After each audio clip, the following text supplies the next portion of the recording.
lagi semining. Ini.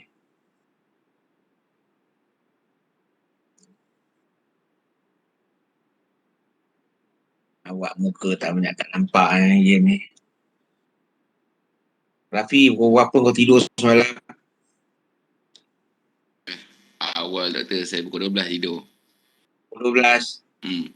Pukul 12 tu awal lah. Okay, tak apa doktor. Jangan lewat sangat. No good for your brain.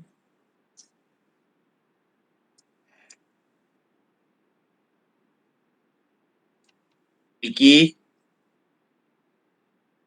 Yes, sir. Semalam boleh tidur? Boleh, sir. Betul ni? Yes, sir. Bagus. Okay, now, before we start today, okay, because I promised you, I will talk today about the 4IR. But before 4IR tu, saya nak beritahu sikit lah. So, I gone through with almost all the groups already, except for group 7 and 9. Okay, so don't take too long. Okay, I want you to finish off cepat-cepat yang ni. Okay, because after this, we will start to focus more on these presentations and your project assignment. Okay, I'm very, very particular about those time management because you need to be on time. Okay, because I know lepas ni nanti ada banyak lagi yang datang kat awak. Okay, many will come to you, definitely. So before they come to you, it's better I rush for you. Okay, so this one is good for you. So whatever it is, plan it up together. Do it as a team. You got any problem, come back to me. Alright. Ni group 1 leader siapa? Group 1 leader. Saya doktor. Siapa tu? Mama Muiz. Muiz. Ya, saya. Okay. Group 2 leader siapa? Saya Dr. Christina. Christine. Nama siapa?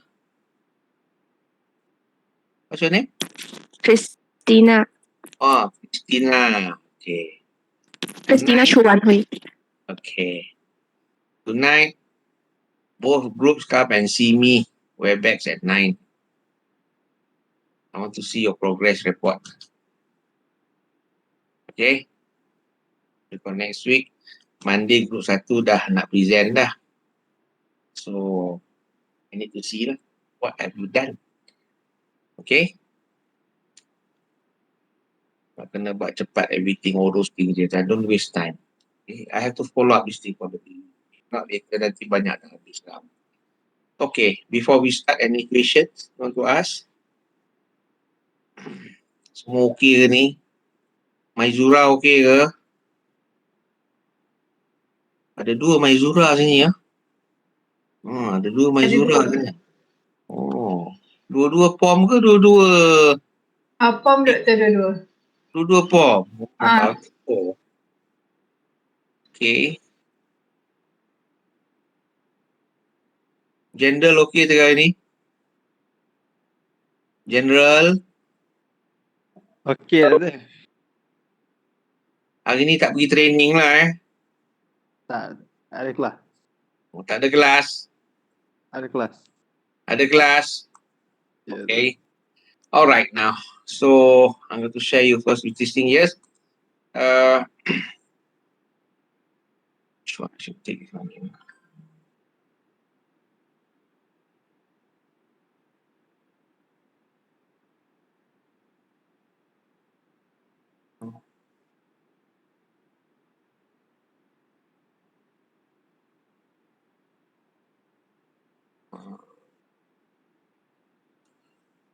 Okay.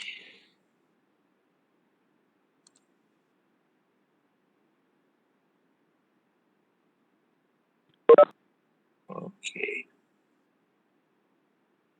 Oh. Sekejap Macam mana ada dua ni Sekejap Taken out already. Oh yeah. So, okay. This one here.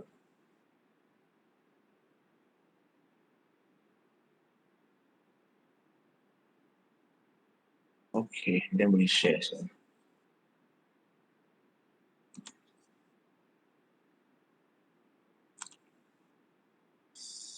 Okay, nampak tak ni?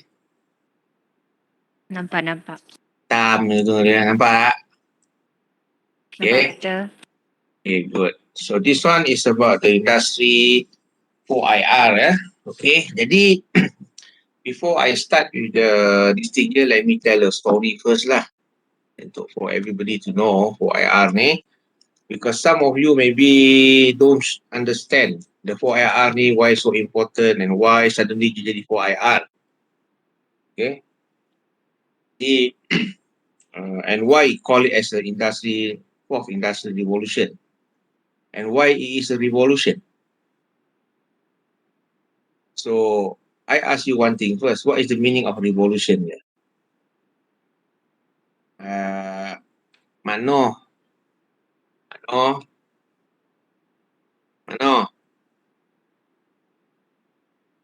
Ni Mano ke ni? Nur Muhammad. Aku cakap kau. Apa maksudnya revolution atau revolusi? Revolusi. Dia ada kaitan dengan evolusi. Apa? Ada kaitan dengan evolusi. Kaitan dengan evolusi?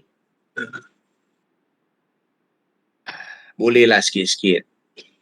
Saya tak katakan dia salah. Adalah sikit-sikit. Arina? Apa yang dimaksudkan dengan revolution atau revolusi? Doktor. Apa dia? Peningkatan. Peningkatan. Peningkatan? Peningkatan? Kenapa dia peningkatan?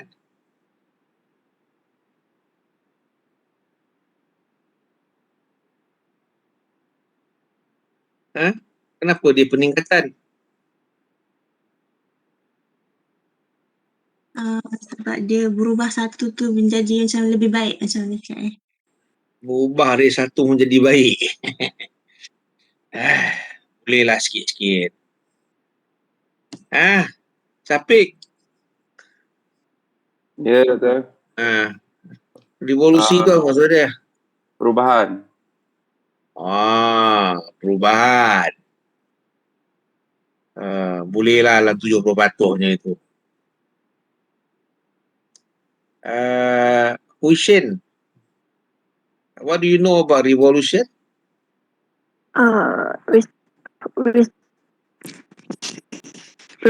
Replacement Apa dia? and establish. Replacement of an established. Not clear. It's not clear. I think my line is not stable. Hello, can you hear me? Okay, now it's clear. What is it? So it means that the replacement of an established government or political system. But in this case here, we don't talk about politics first lah. We don't talk about all the government or the. I'm not interested in all those things. I'm interested with the focus of the topic. I think it's replacement. Replacement. The keyword. Replacement. Yes. Replacement. Boleh lah. I think dalam 60% tu okay lah. Okay, Haikal. Last one. Haikal? Ya, Doktor. Cuma kau jawab. Apa yang saya faham, revolusi ni macam perubahan lah. Okay.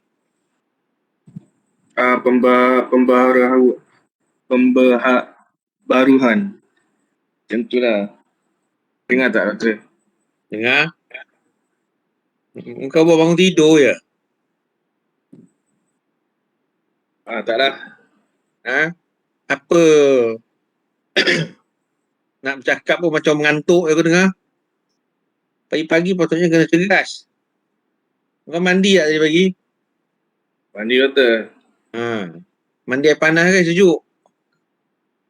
Air sejuk. Kalau air sejuk mestilah otak segar.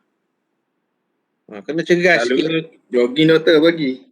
Kau jogging pagi? Aku tak nampak kau cergas. Aku pun jogging juga pagi-pagi ni. Kau nampak ni, baru balik jogging ni. Sikitnya seronok jumpa kau orang.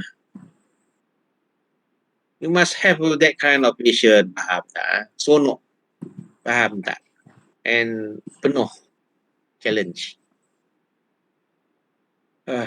Okay now. Evolution. Okay. Dalam erti kata yang sebenarnya revolution ni lebih kepada pemberontakan. Okay. It's a revolution. Pemberontakan.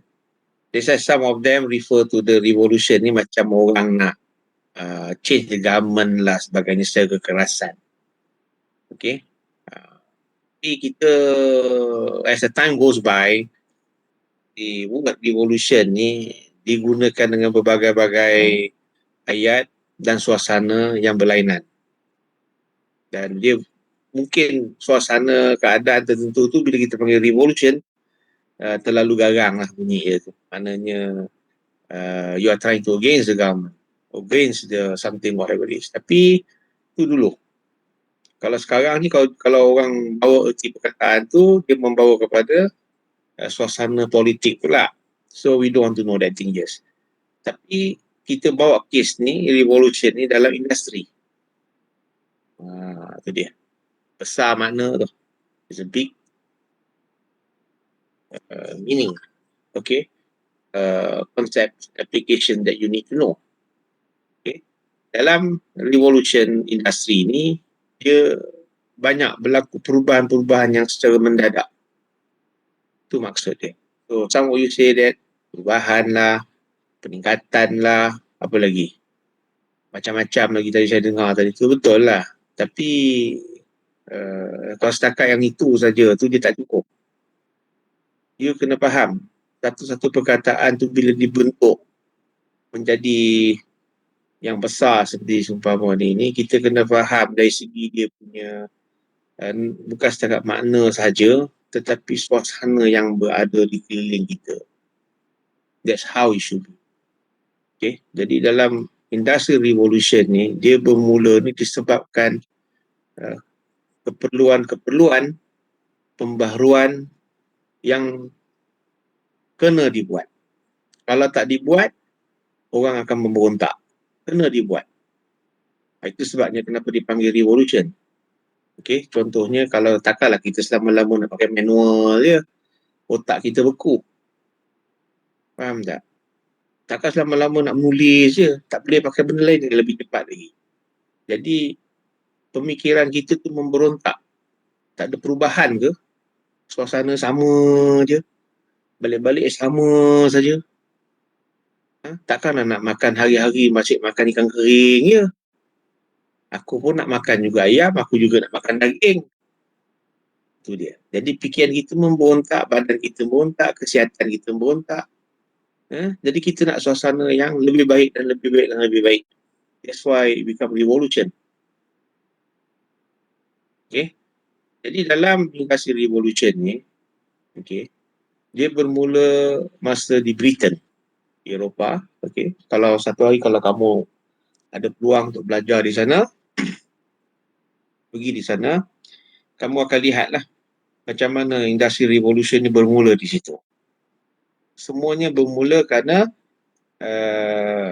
dia menghasilkan bahan-bahan pertanian. Lepas tu penduduk semakin ramai, pendatang semakin ramai. Jadi macam mana nak membanyakkan makanan tu. Itu yang pertama. Yang keduanya, bila dah orang dah ramai,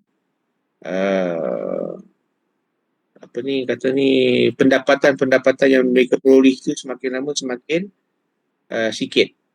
pasal ramai penduduk kan. Jadi terpaksa dilakukan sesuatu, pendapatan tu beralih ke satu ke arah yang lain. You have to be that way. Jadi dia tu berniaga dan sebagainya. Jadi bila berniaga ni, dia perlukan banyak barang untuk dia berniagakan di situ dan juga tempat lain. And mainly pada masa tu banyak agriculture. Okay, like you all doing now is on the agribusiness now, you should know more on the hasil-hasil agriculture, hasil-hasil pertanian. Tapi bila berlaku pemberontakan revolution, bukan maksud saya ni suasana yang seperti begitu, dia memerlukan lebih baik daripada yang. Itu yang bermulanya pembuatan barangan-barangan untuk dijual dan sebagainya tu bukan secara kecil-kecilan lagi, tapi mereka nak secara besar-besaran. Tetapi nak buat secara besar-besaran tu, mereka memerlukan banyak idea, banyak kekuatan untuk menukar suasana kerja tu. Macam mana? High productivity dan sebagainya. Itu dulu orang dulu dia tak fikir apa ni, dia tahu je nak buat barang banyak. Macam mana nak buat banyak? So, they have their dulu dekat cottage industry dia ada buat banyak. Okay, tapi tak banyak sangat.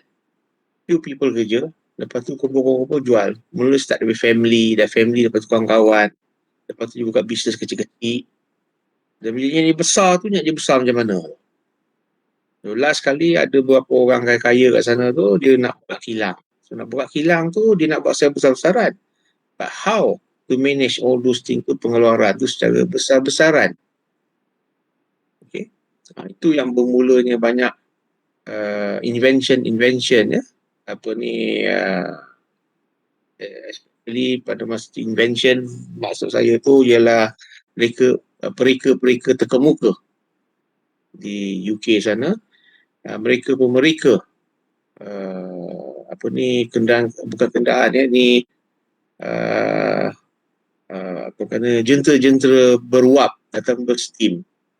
Okey, bermula daripada kereta api, okey, tu untuk sambungkan dengan infrastruktur jalan dan sebagainya. Dan juga di kilang mereka ada jentera-jentera yang boleh menghasilkan produktiviti ni lah. Okey, barang-barang ni lagi banyak mereka boleh produce. Itu sebab kenapa pada ketika itu dan seterusnya, sesiapa saja yang mempunyai jentera-jentera, okey, machines, mereka akan lebih berjaya lagi. Itulah mulanya. Itulah pemberontakan dia. Pemberontakan minda, pemberontakan diri sendiri, pemberontakan ekonomi, pemberontakan pengeluaran dan sebagainya. Okey, dia tak mau lagi keluaran secara kecil-kecilan. That is the first industrial revolution. Faham ya? Jadi as the process goes by semua sekali tu, jadi bermula daripada situlah sampailah agak lama pada tahun 60-an. Barulah bermulanya another aspects of revolution, iaitu penghilangan-penghilangan yang secara besar-besaran, hilang-hilang besar dan sebagainya, especially di Amerika, okay, di Europe, dan hilang-hilang yang dibuat ni bukan secara kecil-kecil, besar-besar boleh. Okay, itu another one more. Dan mereka go global, dia ekspor dan sebagainya. Dulu tak ada sangat, tapi sekarang ni ada. Okay. Dan berdasarkan pada penghilangan besar-besar jentera dan sebagainya tu, okay, kita dapat lihat jugalah pembesaran-pembesaran kilang tu dimodernkan. Jadi pada tahun 70-an, awal 70-an especially, berlaku satu bukan berlaku ni, Jepun lead the way. Bila dia mula start buat banyak robot-robot, bila dia bina kereta tu kan, buat kereta, banyak kilang-kilang dia buat tu semua sekali gunakan robotik. Permulaan secara ni lah, kilang-kilang yang mula dimodernize kan. Okay. Tu dah masuk ke peringkat yang kedua lah. Okay. Kilang-kilang secara besar-besaran dan secara moden, dan mula nak ditingkatkan teknologi yang ada. Jadi kegiatan-kegiatan kemajuan teknologi pada tahun-tahun 70-an tu sangat-sangat maju. Bukan maju, maksudnya sangat diperhebatkan. That's how the thing grows up. In Japan lead the way, and after that, of course, US ada memang ada, Europe pun ada, tapi not as good as Japan. Okay, Japan is the best example lah. Pasal dia lepas Perang Dunia Kedua tu, dia run up habis. Okay, tapi dia coming up. Bila dia coming up tu, there is something very, very fantastic lah cara dia go. Okay, I pergi ke sana dulu, saya pernah jumpa beberapa orang yang terkemuka di sana. Okay, among them tu macam pasal saya masa tu dengan Sony, jadi saya jumpa lah dengan beberapa orang orang lama. One of them tu of course lah dia punya pemilik syarikat tu sendiri, iaitu Akio Morita. Sebelum dia mati tu sempat berjumpa dengan dia tu. It's a very great honor. Bukan senang nak jumpa orang macam gini. Dan juga yang lain. Dia bercerita panjang berkenaan dengan perkara-perkara macam ini. How the revolutions, okay, in the industrial revolutions in Japan berlaku, and Sony lead the way mengenai teknologi ni. Memang betul. Itu masa dia bukan tahun 70 Sony bermula. Sony bermula pada tahun 80-an. Masa dia kat US lawan kat sana. That's it. Okay. Yang robotik Jepun tu semua tu banyakkan tu ialah kereta Toyota. That's how it is. Jadi kalau kamu tengok yang mana yang kereta-kereta yang dia buat tu, dia gunakan less people dan sebagainya, maksudnya produce productivity dia yang tinggi, manpower dia, everything tadi. Itu permulaan dia lah. Tapi masa-masa tu taklah canggih macam sekarang ni. Tu beza dia. Okay. Tapi dia revolutionize the whole thing. Okay. Tu masuk peringkat yang kedua lah. Masuk peringkat yang ketiga ni pada awal tahun 90-an. That's where the supply chain coming in. Bermulalah era-era IT. Inilah dia bermula era IT. Yang kita tengok borderless world. Kita tengok apa lagi? Internet yang ada tu semua tu. Okay. Teknologi-teknologi yang ada tu. Komputer-komputer yang ada. Bermulalah era-era besar-besaran di seluruh dunia. Dan pada tahun 1990-an ni, kita kena ingat Haikal, kau beranak tahun bila? 98, Doktor. 98? Ya Rabbi, 98. Tak beranak lagi kau ni. Jadi tahun 90, masa tu Dr. Mahathir melancarkan Multimedia Super Corridor, MSC. Okay. Ramai orang mempertikaikan MSC ni. Tapi dia tak tahu Multimedia Super Corridor ni actually is for the IT. Very great. Okay. By the great leader. Pasal Dr. Mahathir ni, saya tak peduli lah orang nak kutuk dia apa ni, saya tak peduli. Sebab tu dia ni adalah seorang yang negarawan yang paling hebat, and dia lihat sesuatu perkara tu sangat jauh. Dan dia awal-awal dia cakap lah, it's very important, IT akan menguasai dunia pada satu hari masa nanti. Begitulah cerita-cerita dia dan sebagainya, dan memang benar. Dan dia buat satu polisi pada masa tu, okay, bermula saat ini semua kena belajar IT, dan kempennya ialah selepas ini dalam tempoh 5 tahun kot, asal saya, every house mesti ada PC satu personal komputer. Bila pengumuman ni dibuat, semua orang duk gelak. Orang bukan cakap duk gelak je, duk kutuk dia. Orang kampung cakap typewriter pun tak pernah tengok. Nak pakai typewriter pun tak gerti. Komputer lagi lah tak gerti pakai. Bayangkan. Komputer pun tak gerti pakai. Tapi kamu tengok dengan dasar-dasar dia buat apa semua tu kan, itu yang kita nikmati sekarang. Sekarang ni Tok saya katakan satu PC. Kalau satu rumah tu ada 10 orang anak, 10 orang laptop. Betul tak saya cakap ni? Cuba tengok adik-beradik awak. Kalau dia belajar kat universiti, kat college kan ada 5-6 orang. 5-6 orang lah laptop. Dia tengok kakak dia, abang dia ada, yang adik pun nak juga. Sampai botak kepala bapak nak belikan. Tu dia. So that's how it is. Cara kita fikirkan dulu kan sekarang ni lain. Pasal pandangan dan sebagai wawasan yang ada tu sangat jauh ke hadapan. A good leader must have that kind of vision. Dia tahu yang akan berlaku. Jadi cerita pasal IT ni sebenarnya sebelum tu lagi dah orang duk cerita dah. Semasa saya undergrad, when I was still an undergrad, okay, kawan saya introducekan saya satu buku. Okay. Lepas tu saya seronok baca buku tu. Banyak buku dia saya baca. Buku tu bertajuk First Wave by by Toffler. Okay, by Toffler.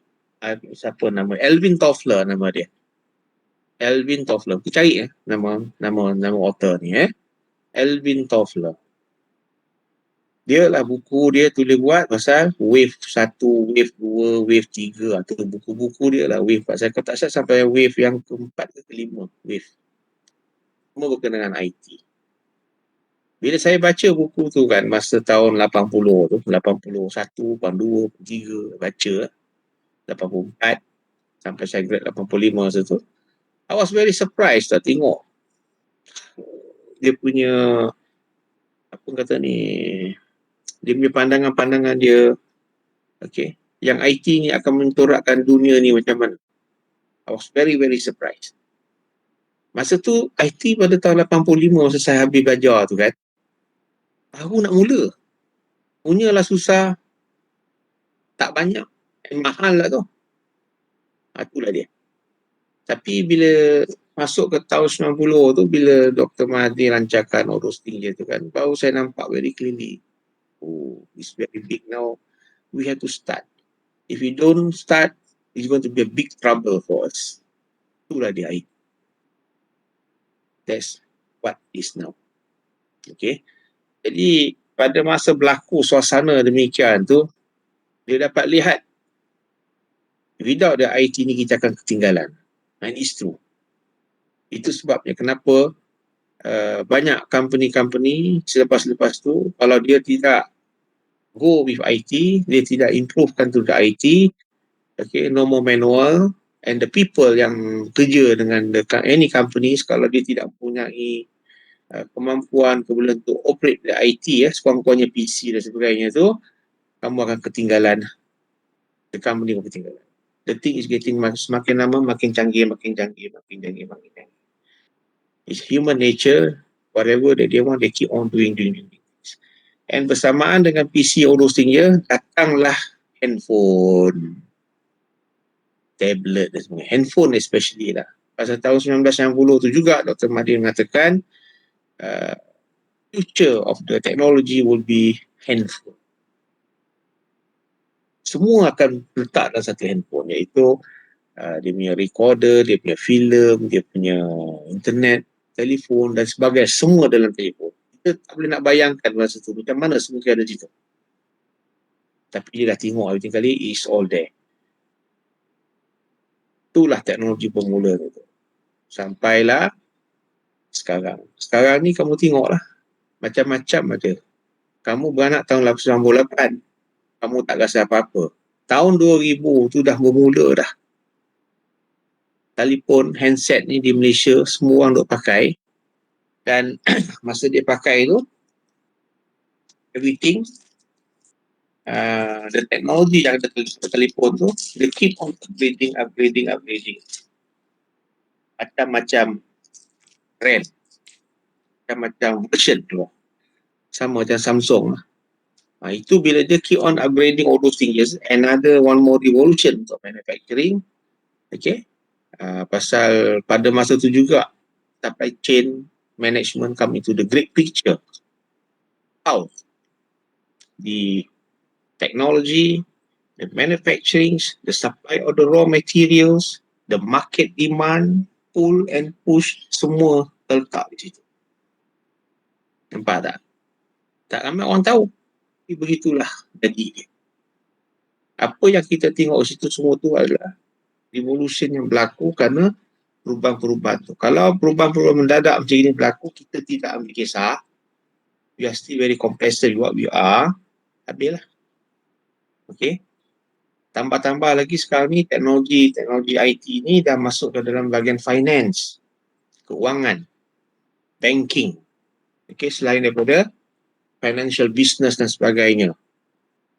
Kita perlukan ramai orang yang pakar dari segi financial IT ni untuk go ahead, okay, with this kind of technology.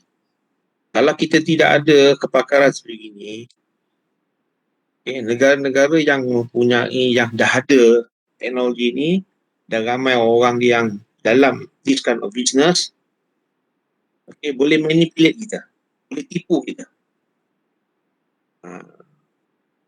Faham tak? Especially in terms of international business, international finance dan sebagainya.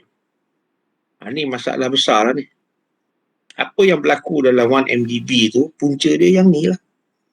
Kita ada few people yang memang canggih terror pasal beberapa business and also tentang IT, financial IT ni. Okay, they manipulate the whole thing tu, networking si dunia. Kalau kita tidak mempunyai orang yang canggih, yang tahu tentang perkara ni, habis. That is why. Nampak tak? The revolution tu going up and up and up. And it's still coming up now. Okay, jadi pada tahun 1990-an tu is the third revolution dipanggil tu is more on IT. Okay. Jadi as the time process all goes by ni, sampailah pada tahun sejak 3-4 tahun yang lepas ni, barulah kita ada fourth industrial revolution yang sekarang ni tengah dilancarkan lah, tengah dibuat. Apa-apa sikit-sikit for industrial revolution. Apa-apa sikit-sikit for industrial revolution. Jadi kamu tahu tak apa makna fourth industrial revolution for this stage? Jadi this stage ni dia akan lebih canggih daripada internet kamu, IT kamu dan sebagainya. Dia lebih canggih daripada yang tu. Dia ada sekarang ni dia ada cloud lah, dia ada macam-macam lagi, and dia ada artificial apa tu? Intelligence especially dan sebagainya. Yang kalau dilihat betul-betul tu orang tak jangka, tapi sebenarnya ada sama ada yang dah tahu. When I was in Japan masa awal 1990-an tu, saya dah nampak satu teknologi di sana yang satu hari kita akan pakai. Apa tu? Hologram. Terperanjat saya tengok. Di telefon sini keluar orang. Kalau cakap dengan kawan keluarga kamu, kamu miss your mother ke, your father ke, siapa, keluar apit dia dah. Cakap lah. Ya. Cakap itu, Syafiq, kenapa rambut kau panjang begini? Boleh nampak? Faham tak? Aisyah, cik mata tu bulat sangat lah, cik yang lonjong sikit. Semua nampak. That's how it is. Boleh nampak. It was way back 1990. 30 tahun yang lepas. Dan nampaknya 30 tahun lepas kata tu akan sampai, baru nak sampai sekarang. But the technology tu already done long time ago. That's how it is. Jadi kena nampak how it looks like. Ni kalau cerita macam cerita dongeng. Dia bukan cerita dongeng. Dia cerita betul. That's how it is. Ni kena nampak betul-betul. Sewaktu tahun 2000 masa third industrial revolution yang kita bercakap berkenaan IT ni, okay, masa tu tengah hebat sangat. Jadi bila ada IT ni, people are looking countries. Jadi negara mana yang sekarang ni akan menjadi new emergence country yang paling besar sekali ekonomi dia orang. Everybody knows that it's going to be China. Tapi how big is that China kita tak tahu. Memang dia penduduk ramai macam kali pasal dia tak nak terbuka untuk. Sampailah saya terbaca, there's one book very famous at that time. The World is Flat. Pernah dengar tak nama buku ni? The World is Flat. Tolong cari ya. The World is Flat by Thomas Friedman. Thomas Friedman. Jadi kalau kamu baca buku ni, kamu memang terkedu lah. Dia bercerita pasal internet, survival dan sebagainya semua ni. And lepas tu masuk ke China, macam mana China lepas tu akan jadi sangat besar when the supply chain management tu akan masuk ke sana. Very big. Itu sebabnya kamu ni bila kat sini, kat UM ni, peluang ni masih belajar ni kan, carilah buku-buku macam ni, baca. Then you can grow up, you can see how it looks. Jadi bila duduk-duduk cerita tu, janganlah cerita macam cerita kedai kopi. Jangan cerita pasal politik lah, politik negara lah, apa kali. Kamu bukannya ahli politik. Kaki kopinya kedai politik boleh lah. But I want you to stay down, sit together your friends, bincang dengan perkara-perkara macam ni. And what's going to happen next, and next, and next, and next. Itu sepatutnya. Then your mind can grow up. Melalui pembacaan dulu dan perbincangan, rujukan. Kalau tak faham, you are very interested, then go find other people who can tell you the stories. And they will tell you. Jangan yang bukan-bukan yang benda tak penting untuk kamu tengok semua kali. You are not like that. One day you're going to be a technocrat. You are the future of the nation. Ingat tu baik-baik. And to be the future of the nation ni, cara kamu fikir dan sebagainya tak bolehlah rendah sangat. Macam berbincang-bincang di kedai kopi. Tak boleh. Faham tak? Dulu kalau masa di kampung, di kedai kopi, kan, kalau orang kampung kalau baca surat khabar, dia buka satu muka surat tu, dia boleh cerita daripada pagi tu bawa ke tengah hari. Macam-macam cerita keluar. Entah apa di mana je dapat satu dia cerita itu. Betul tak tahu lah, dia nak menyentapkan telinga dengar. You are not like that tau. Bagi diri kamu ni is more the facts. Factuals. Itu penting. Okay. Yang boleh dirujuk. That's how it should be. It should be more intellectual ni sekarang. Jadi, back to the fourth industrial revolution tu, yang saya akan cakap sekarang ni, because of the IT dah terlalu maju, dan dia akan maju lagi, dan dia akan masuk banyak lagi. Inilah dia sekarang ni. Okay, that's a you need to know. Because I tak mau lah siapa kat sini duduk fikir, kenapa why fourth industrial revolution, tak ada yang lain-lain lagi. Mungkin kot. But actually it's not like that. Adalah sebab dia kenapa. Okay. Now, sekarang ni cuba kamu tengok sini. This is the National Policy of Industry 4.0. Malaysian government. Okay, Malaysian government. Saya lebih suka pakai Malaysian government daripada yang lain-lain. Because we are talking about, ini adalah dia punya, apa kata ni, report. Report about the four industrial revolutions. Quite complete. Okay, national policy dia. Kamu bacalah yang ni. Saya nak kamu baca sebenarnya. Jangan tak baca. Macam-macam saya dah beri, kena baca. Dr. Mahathir is very, he's a very ardent reader, suka baca, and otak dia sentiasa berjalan, and he likes a lot of technology, okay, baik industri berat, industri ringan dan sebagainya, and he knows what he's talking about. Okay, itu yang penting kali, because if you want to become a leader, you must know what you're talking about and how to do it. And the most important thing, you must have a vision. You dah nampak jauh dah perkara tu. It's going to happen. Okay. Macam mana dia buat one time buat the multinational multimedia super corridor tu dan sebagainya. Ada sebab-sebab dia. Okay, this is the building for the future. Ini penting ni. Bila dia cakap ni, building for the future. Memang betul. Okay. Itulah yang ni. Ni tak apalah, siapa dia ni tak boleh tak kisah. Yang penting kali dia report. Okay, ni Mamat. Siapa Mamat ni?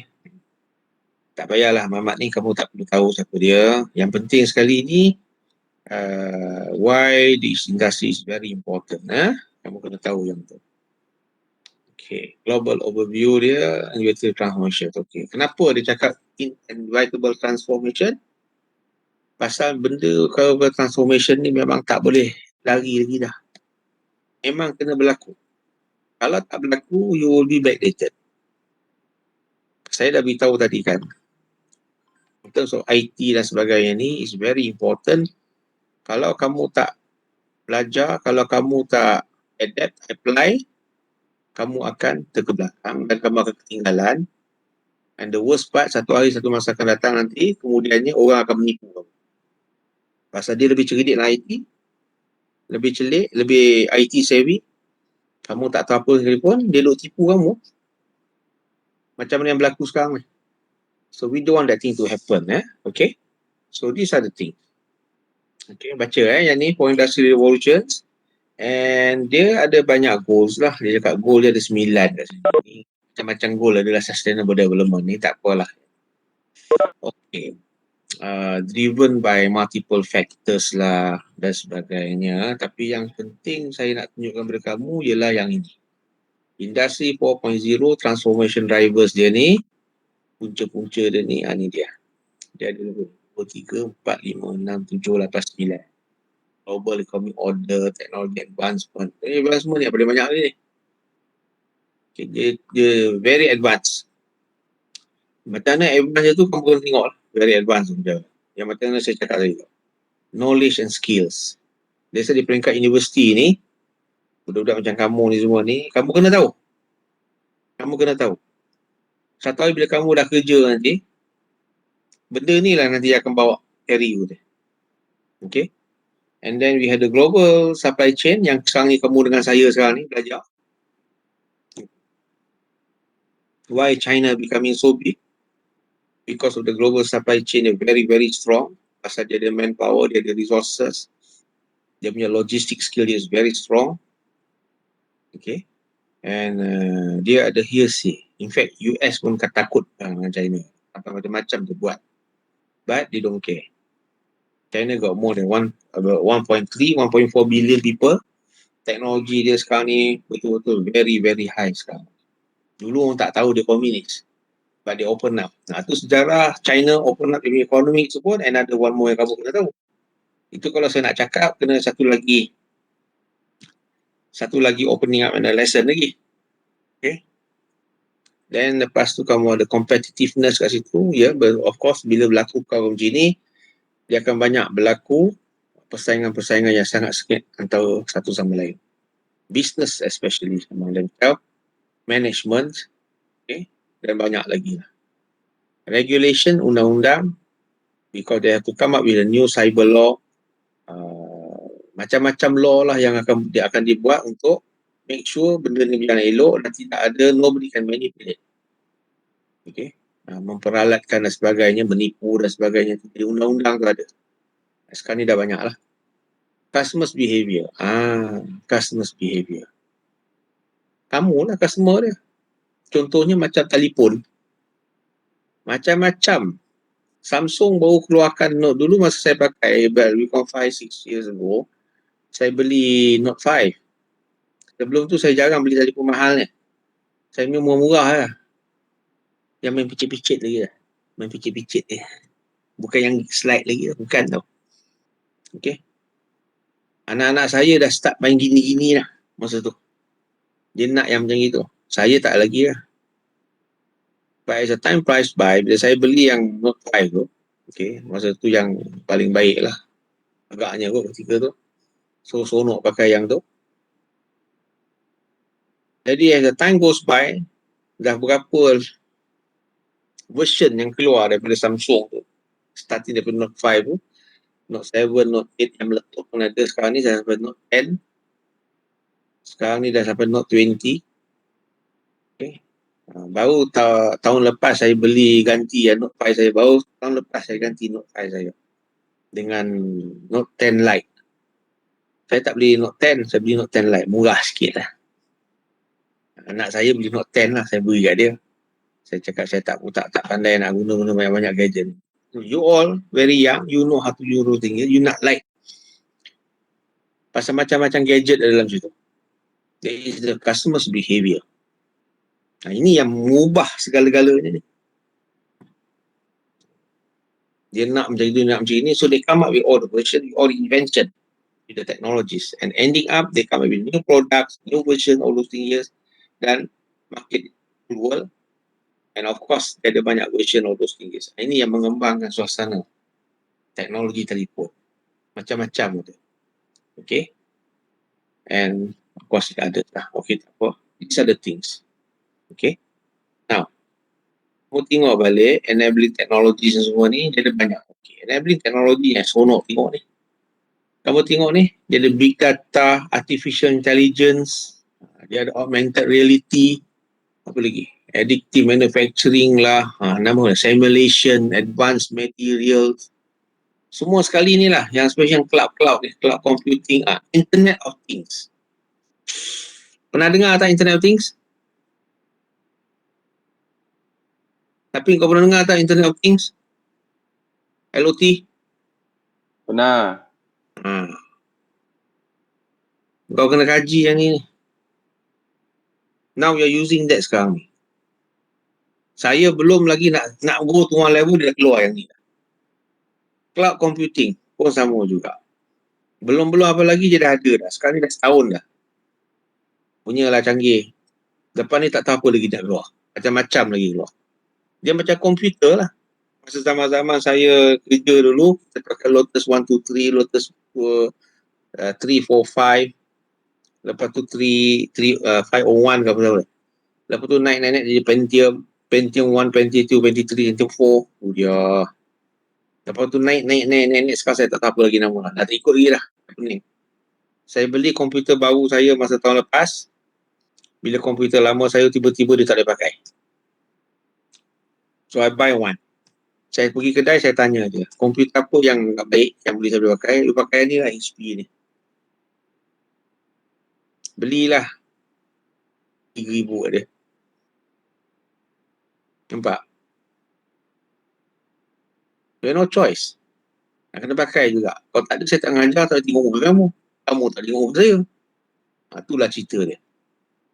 So no choice. Okay. Dan banyak lagi. Ini kira yang paling agak murah lah. Ada yang lagi mahal lagi, saya tak ambil lah. Aku cakap lagi mahal lagi kan pening kepala nak pakai. Okay. I buy for the purpose of teaching saja and to store all my materials lah. Yang lain-lain tak payahlah. Saya bukannya designer. Itu dia. Okay. Tapi dia tengok dia punya komputer dia tengok dia punya screen dia dan sebagainya, memang cantik lah. That shows how the technology has go up and go up and go up. Dia tak turun-turun lagi dah. Itu beza je.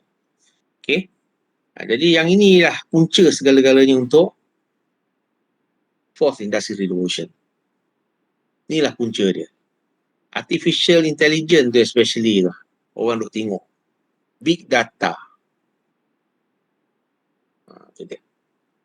Inilah nama-nama canggih yang akan membawa kamu ke arah atas lagi. Mungkin selepas ni bila masuk Fifth Industrial Revolution, all these things dah mature dari dah. Dia akan coming up with another one more solution lagi. Dia macam kamu punya 3G lah dulu. 3G lah 3G. Kamu punya telefon 3G tu. Wi-Fi apa sekali tu. Lepas tu dia naik level tu 4G. Sekarang ni dah 5G. Saya dengar cerita dah masuk 7G dah. Oh dia. Inilah dia. Inilah dia. Fourth Industrial Revolution. Sebab kamu bila kadang-kadang bila syarikat-syarikat telefon dia mula buat dia punya campaign dia untuk apa G semua ni kan ni dia punca dia. You have to know those things. Alright now. Okay, this is more on the ni lah. You baca lah yang ni semua sekali ni. All here Okay, you will know what is going to happen yang kat sini ni. Okay, you will know what is going to happen. Okay, competitive response, everything ni tak apalah. Yang ni kamu boleh baca banyak lebih yang ni. Tapi yang penting yang tadi.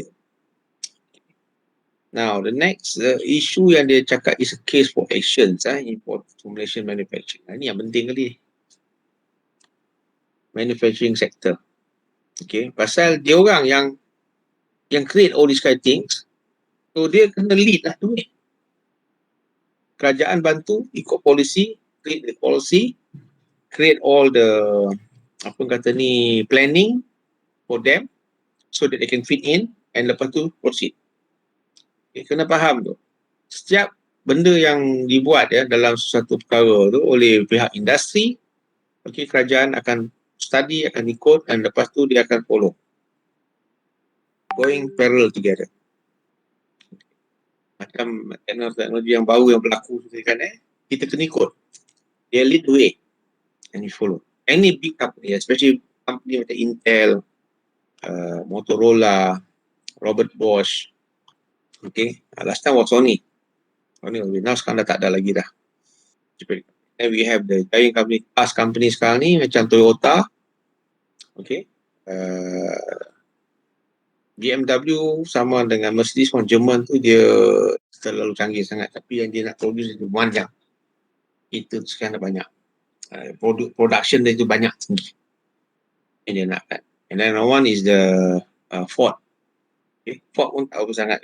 Tapi they still look into the Japanese company pasal kita banyak more comfortable in Japanese cars. Okay. Jadi inilah dia yang kita akan dapat global level dia apa semua sekali ni macam-macam lah. Ni GDP dia dan sebagainya. Kamu tengoklah how high it is. Pasal dia ni berkenaan ni semua ni akan menyentuh tentang employability of the people. Ni dia. Nampak? Manufacturing berapa, construction berapa banyak. Semua sekali ni ada. Focus industry. Nampak? Focus industri tentang 4-5R ni. Nombor satu sekali is the electrical and electronics. Then machinery, chemical, medical pun ada, aerospace and others. Malaysia ni electrical and electronics ni yang paling banyak sekali. I think about 40 to 50% kot, I think. Dia punya total contribution to the Malaysian GDP. Besar ya. Penang is a hub. Shah Alam, Selangor, got few places. Johor, one places. And then some of them tu ada buat dekat di Melaka. Okay. KL pun ada banyak. That's why they grow up very, very fast. At one time dulu, kita ni, Malaysia ni banyak bergantung kepada agriculture. Jadi, tahun 1985 tu, tiba-tiba ada world recession, economic recession. Dan ditukar. Ditukar more to the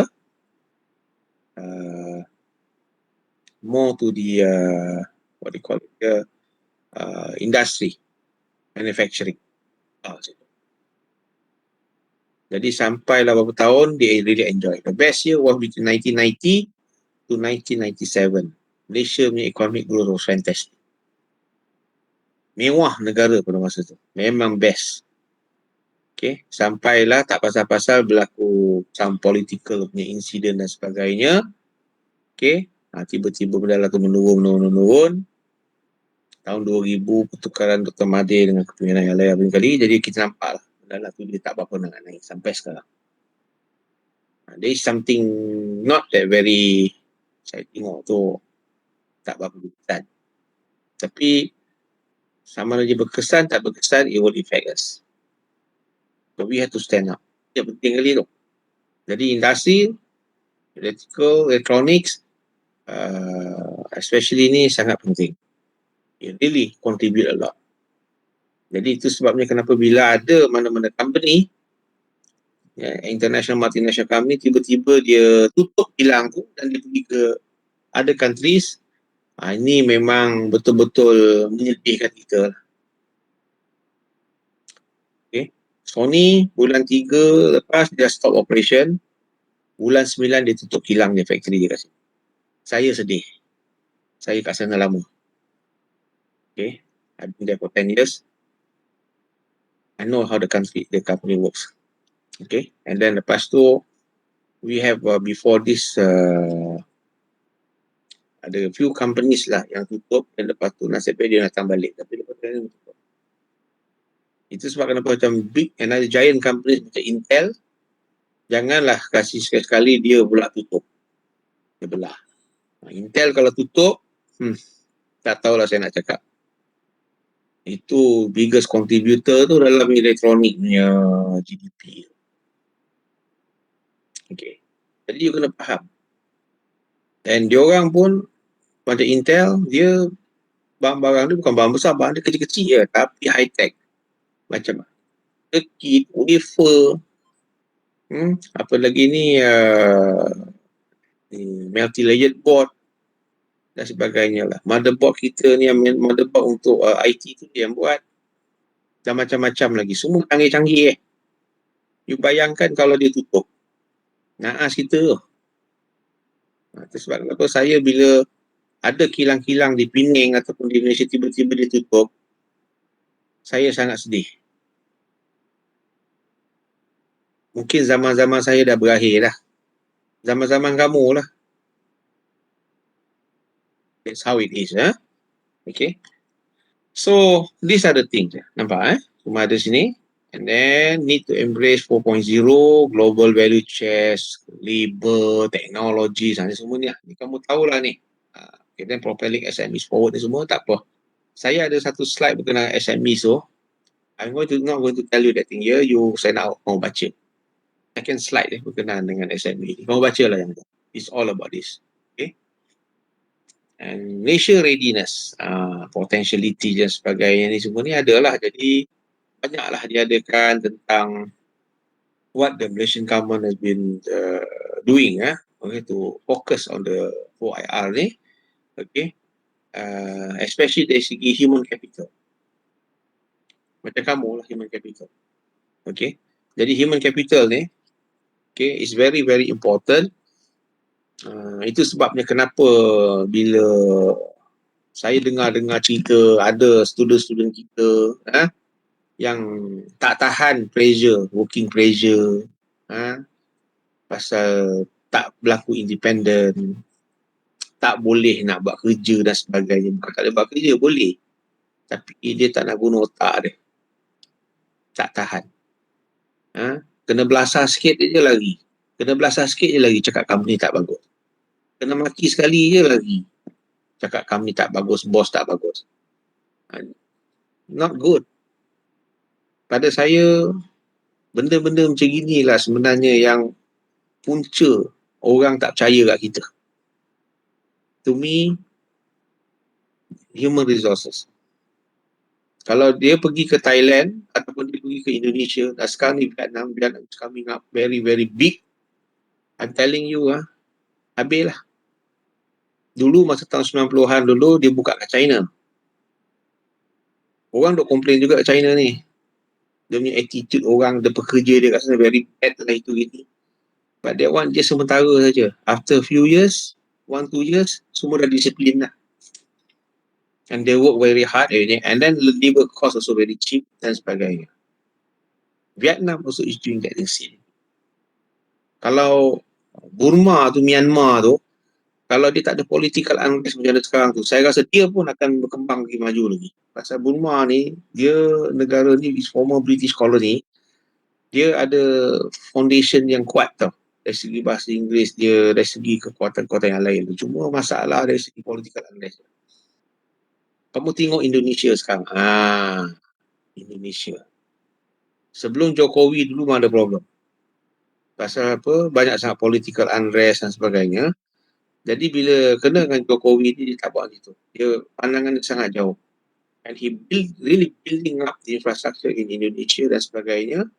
Dan kilang banyak masuk. Dan winning great confidence from all other companies. Indonesia is now betul-betul growing up. Tak lama lagi dia tak payah hantar orang dia ke Malaysia lah. Atau tempat kerja. They have their own employability at home. Kalau itu yang berlaku, saya tak tahulah Malaysia ni nak letak macam mana lagi. Okay. And Indonesia, dia ada big plan. Jakarta no longer lepas ni di ibu negara Indonesia no longer di Jakarta, di Kepulauan Jawa, tapi di Kalimantan. Itu another one more lagi. So far we haven't made a study on that thing. Tapi pandangan-pandangan tu sangat jauh. They're growing up. Okay, the country is growing up and everybody is so happy and dia ada kemampuan yang sangat besar dengan penduduk yang ramai dan sebagainya tu, resources dan sebagainya tu, kamu tengok je lah nanti. Mungkin in less than 5 years from now. They are growing up. Okay. Jadi tinggallah kita di Malaysia ni, kalau kita masih ikut perangai yang ada sekarang ni kan, okay, banyak sangat berpolitik dan sebagainya, kita tak akan ke mana.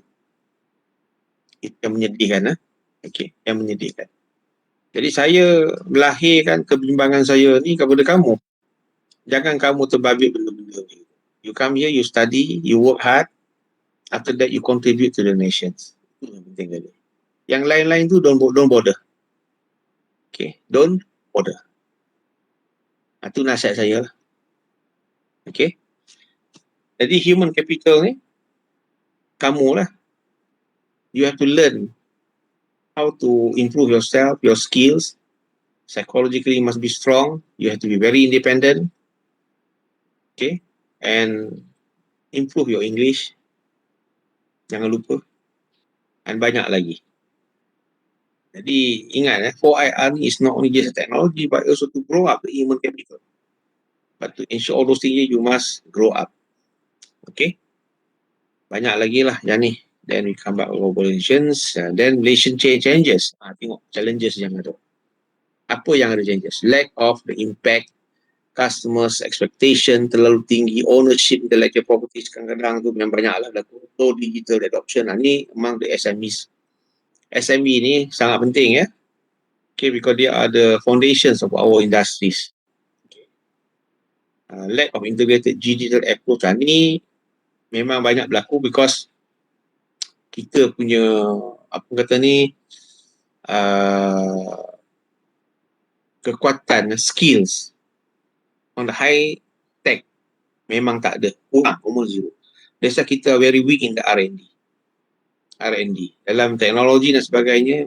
Macam Proton for example, kita tak ada kemampuan lagi nak meningkatkan lagi pasal kita tak ada kekuatan R&D yang betul bagus. Ending up bila kita nak go for alliance dan sebagainya tu kita hadapi masalah. Tapi pada saya tu tak ada masalah. Yang penting tu kau banyak sangat campur tangan benda yang bukan. Okay. Last kali, one very bold decision we made. Tak peduli lah, biar Geely coming in, let them handle. You work together with them. I think that's the best ever decision. And after that, Proton did perform very well.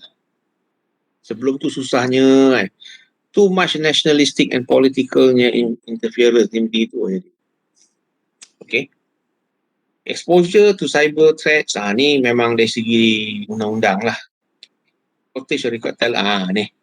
Significant shortage of required talent, skills and knowledge. Kamu lah tu. You have to ask yourself, no? Am I capable to overcome any obstacles in the 4IR? Tanya diri kamu. Am I ready to keep on the challenges with the 4IR? Can I beat the challenges? Last kali, am I better than the 4IR challenges now? Tanya diri kamu.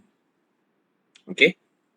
Then lepas tu, understanding and refer yang dah cakap tadi, cost, benefit, higher cost adoption. Ni memang banyak benda costing ni.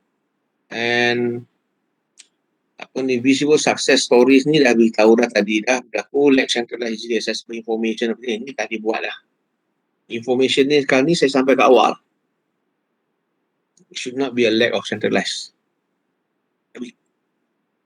Okay. Baca betul-betul lah isu challenges ni Kadang-kadang kamu tak faham. But these are the things. Then lepas tu supply. Apa yang kamu belajar dengan saya nanti ni is all about the supply lah ni. These are the things. System support training, standard infrastructure. Semua ni mesti ada. Dalam supply everything yang paling penting is infrastructure. Dia ada. Kalau without infrastructure, you cannot supply in and out. Domestic and international. Global lah. Mesti ada. Internet, connection dan sebagainya itu mesti kena betul-betul bagus. Okay. Now, Malaysia moving forward, ni dia. Upskilling, reskilling semua kali lah. STEM-E, evolution, innovation, focus, funding, support, good digital infrastructure, ni semua yang jadi disebut ni semua ni mesti ada. Okay. So, you can see that apa yang dikatakan tadi ni memang betul-betul sangat-sangat penting. You want to have this OIR kan, make sure you really going up okay, policies ni semua ni kamu baca lah ni. I won't go for this years, this is a framework dia semua sekali ni. Okay. Inilah dia, how important it is. Jadi kamu tak boleh lari lah benda-benda yang kamu nak cakap, nak buat apa-apa lah tu sekali. These are the things. Okay, funding outcome yang penting kali tu apa yang saya cakap tadi tu. Sekejap ni. Okay, dah terang tadi. Any questions? Ada soalan lagi? Ada apa-apa soalan?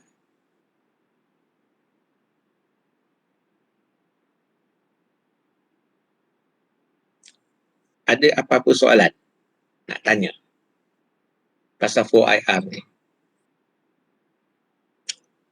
Saya sebelum tu saya terdengar-dengar juga kawan-kawan kamu ni cakap 4IR. Satu hari tu saya tanya mereka, cuba cerita sikit pasal 4IR ni, apa yang kamu tahu?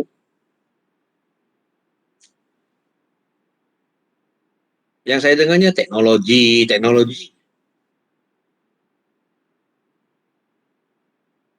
Kamu kena faham bila satu-satu perkara yang penting ni berlaku ni, dia penuh dengan apa kata ni, dengan dia punya semangat dia tahu yang ada dalam roh 4IR tu mesti ada dalam diri kamu. Barulah kamu akan rasa, oh gini punya. Begitulah. Dia sama macam kalau kamu berkenan kan ni apa, ni mana Haikal? Haikal? Ya doktor. Contohnya macam kau berkenan dengan Arina ni kan. Arina? Ya, doktor. Saya bergurau je tau, bukan betul-betul. Contoh macam Haikal, kau berkenan dengan si Arina ni kan. Takkanlah secara fizikal kau tengok, oh dia ada kat cuci mata je aku berkenan. Tudung dia pun macam tudung mak aku seronok tengok dia. Itu secara fizikal. Secara dalaman dia macam mana kau tengok? Kau dah pernah bercakap ke dia? Dah pernah bual ke dia? Yang kau dapat feedback luar tak mau je tu. Dia takkan berkesan. You have to know more about that. Begitulah maksud dia. In anything, whatever you want to do, dia mesti ada passionate feelings sesuatu benda tu dia nak buat tu. Then baru you boleh faham dengan cantik. Oh, seronok. Dia macam belajar juga. Kesan-kesan all those things tu. Bila kita buat benda, kita rasa sangat seronok. Gembira. Kerja berat macam mana pun, susah macam mana pun, tapi kita seronok. Pasal kita tahu apa nak buat, kita rasa memang patut kita buat bersungguh-sungguh, bukan kerana sesiapa, tapi untuk diri kita dan kejayaan kita bersama. That's how it should be. Itu beza dia. Bila kamu belajar ni, belajar tu, dia tak sama dengan yang lain-lain. Yang paling teruk sekali dia belajar pasal dia nak pass. Okay. Belajar nak pass ni satu hal tau. Dia dong hafal je. Habis-habis belajar dapat A, seronok. Lepas tu tak tahu lupa. Belajar ni, you should enjoy the knowledge. Itu beza dia. You should enjoy the knowledge. Apa-apa yang you belajar, you should enjoy the knowledge. Jadi bila dah habis belajar tu, sampai bila-bila kamu akan sentiasa ingat.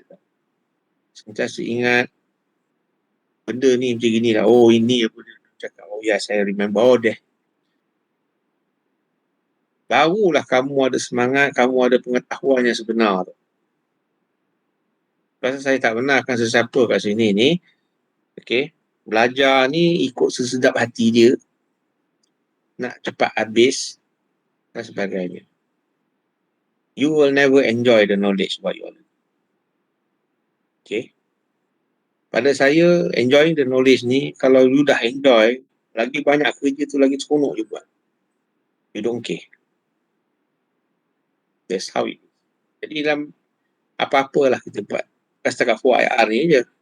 Selepas ni kamu akan, next week, kamu akan bermula dengan saya on the presentation tu, and everybody have to read all those tu. Preparation, all those things semua sekali tu. To enjoy the knowledge. Bukan setakat kelas saya je, kelas-kelas yang lain-lain pun sama juga. So enjoy the knowledge. That's what you learn. Jangan sekali-sekali marah pada diri kamu, aku ambil kursus ni, aku tak mahu aku ni. Janganlah. Dah Tuhan beri yang rezeki kau kat sini, this is the course yang kau ambil, kamu dapat, bersyukurlah. Kalau kamu nak cakap bukan-bukan je, maknanya kamu ni seorang yang tak bersyukur. Ingat tu baik-baik. Okay? Apa-apa buat, mesti bersyukur. Susah senang, bersyukur. Berterima kasih dengan Tuhan. Jangan lupa tu. Ingat mak bapak. Jangan lupa tu. Okay? Alright now. Ada apa-apa soalan lagi nak tanya?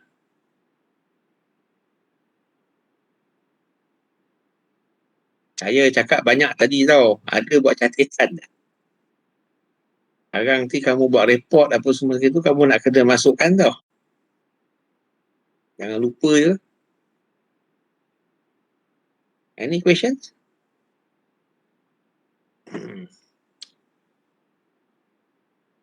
Tak ada soalan? Soalan tak ni. Leong Seng, do you have any question? No. Are you sure? Yeah. Do you understand what I said? Yes. Sure? I need to read the slide first. So you haven't read the slide? Yeah. Why you haven't read the slide? Today, saya hari ini baru tengok. Hari ni baru tengok. Ya. Dulu saya tengok tu yang presentation yang saya nak buat tu. Tak boleh cakap macam gitu. Whatever it is pun you kena buat semua sekali. Ya, boleh. Never give excuse. Faham tak? Given you so many, you go to check one by one. Okay. Ni, satu lagi saya nak ingatkan. Semalam saya go to without the group. Saya tanya, online learning tu ada tak pergi tengok? Dalam tu dia ada, saya tanya, exam part 1 dengan part 2 bila? Tahu tak tarikh dia bila? Jangan tak tengok ya. Kamu menyesal kamu tak tengok orang ni. Yang pertama. Yang keduanya, final project assignment report submission dia bila? Tahu tak bila? Dah check tengok dah. General MacArthur, have you checked the online learning?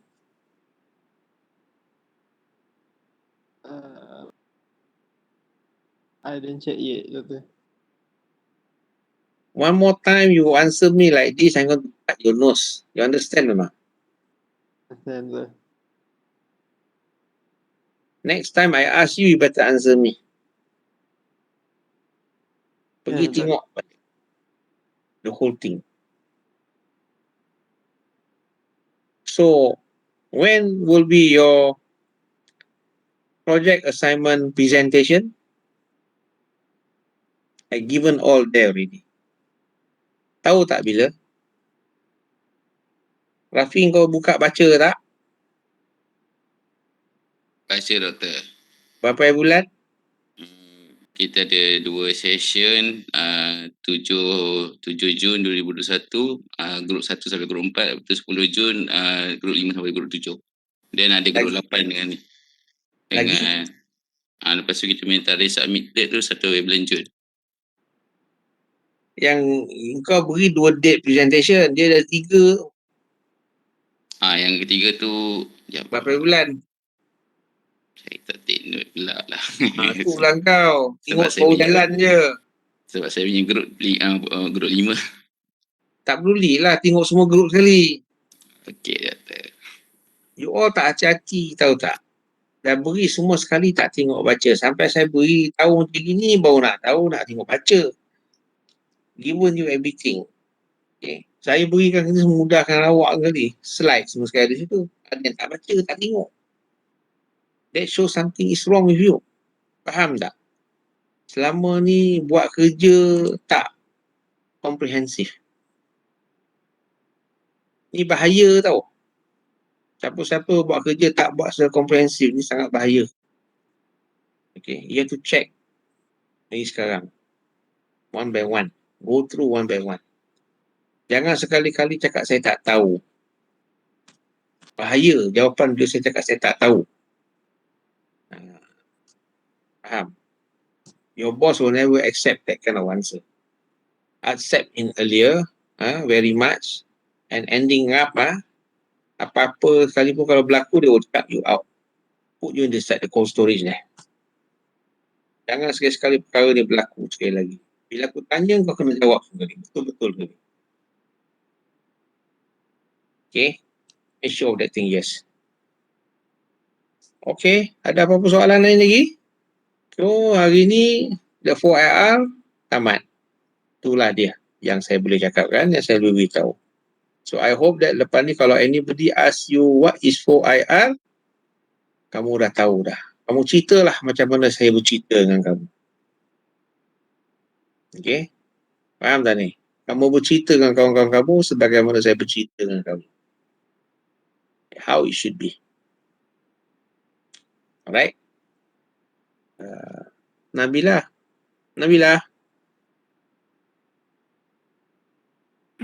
Ya saya. Ya. Siapa yang tak datang ni? Tak. Semua hadir. Mahdi. Ya. Okay. Okay, kalau tak ada apa-apa, kita jumpa hari Senin for the first group presentation, ya. Jadi group 1 dengan group 2 hari ni pukul 9 saya nak jumpa. Okay. I want to see your progress report. Okay. Thank you. Assalamualaikum. Thank you, Doktor. Thank you, Doktor. Okay. Alright.